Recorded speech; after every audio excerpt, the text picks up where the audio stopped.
السلام علیکم ملګرو عمران یم او دې ټیم کې تاسو ګورئ پښتو ایچ ټي وي.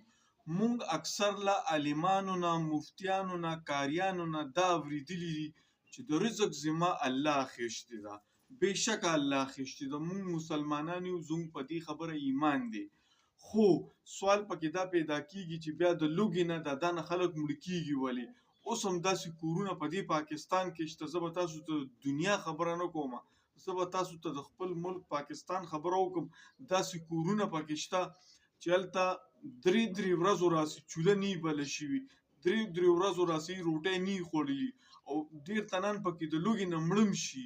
نو بیا دا ولې؟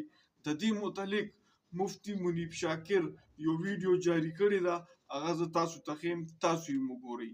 زه تاسو له یو مثال درکوم. قرآن کریم وی وما من دابت الا علی الله رزقها.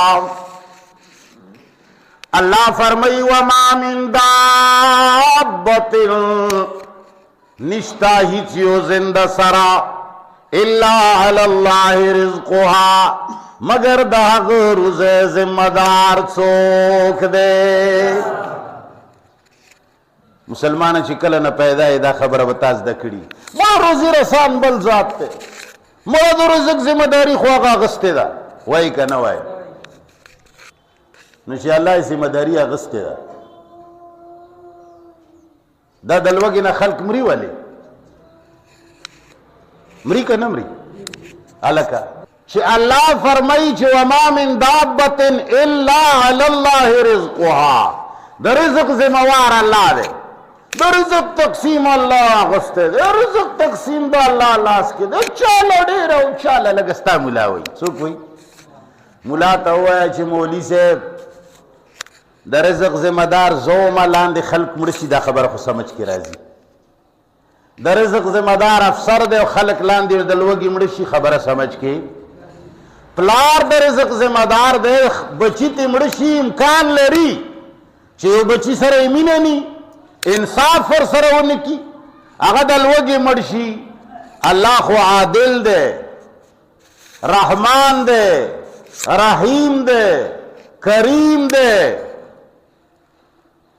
د الله لاس کې رزق دی، روزی رسان الله دی، ذمہوار الله دی. ته وایي چې تقسیم د رزق د هغه لاس کې دی، بیا دا ولی نیمه دنیا او لګي نه نهره څملي.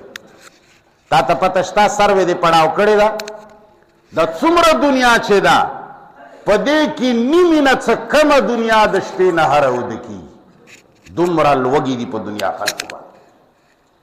جواب راکړه مولانا صاحب، ته خو وایي چې تقسیم د رزق د چا لاس کې دی؟ د څه وجه ده؟ ما پې پوه که نه وم. هلکه سمجھ کې دې راغلو دا اشکال دې سمجھ کې راغی؟ لږ لاس پورته که چې در باندې پوه شم چې وي خم یې که نه.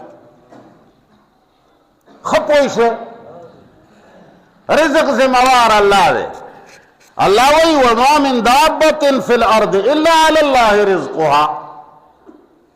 نشته هیڅ زنده سر په ځمکه باندې مګر په الله یې روزي ده. خلک د لوږې ولې مري؟ خلق نهر ولې دی؟ دا الله تعالی العیاذ بالله که تقسیم د رزق کوي دا فرق ولی کوي؟ زمونږ وطن کې یو قوم دی خو چکو پر راته څوک ونه وایي ځکه چې کاپیرولو کې دا قوم ډېر کاپیرولو کې داسې پیاوړی دی چې ته بیا وباسه مسلمانول نشته. آیا ساده غونې قوم دی، هغوی پسې متل مشهور دی وي چې هغوی یو ورځ الله پاک ته فریاد کولو چې چا په برخه پیلوونه چا په برخه د سوتالې کړې و خدایه پرخوالې کړې، چې چا په برخه د پلاونه کړل او د چا په برخه د شوتلې کړې. خو د هغوی ژبه داسې ده چې چا په برخه پیلوونه چا په برخه د شوتالې کړې و خدایه پرخوالې کړې. الله فرق کوي؟ الله فرق نه کوي. خو دا څه وجه ده چې خلک مري؟ ځان پوه کا. پکار دا دی چې الله تعالی په دې قانون باندې خلق ځان پوي کی. الله تعالی فرمایي چې د رزق سرچینې چې دي. نو دا ویډیو تاسو وکتله، دې کې مفتی منیب شاکر ټول څه کلیر کړي دي چې د رزق ذمه الله خېشتې ده، خو هغه څنګه اخیستې دغه مفتي منیب شاکر الله دې وبخښي اوس په دې دنیا نشته هغه ډیټیل سره تاسو ته وویلو امید دی چې نننۍ ویډیو به ستاسو ډیره خوښه شوي چینل باندې چې څوک نوي دي زموږ چینل هم ضرور سبسکرایب کړئ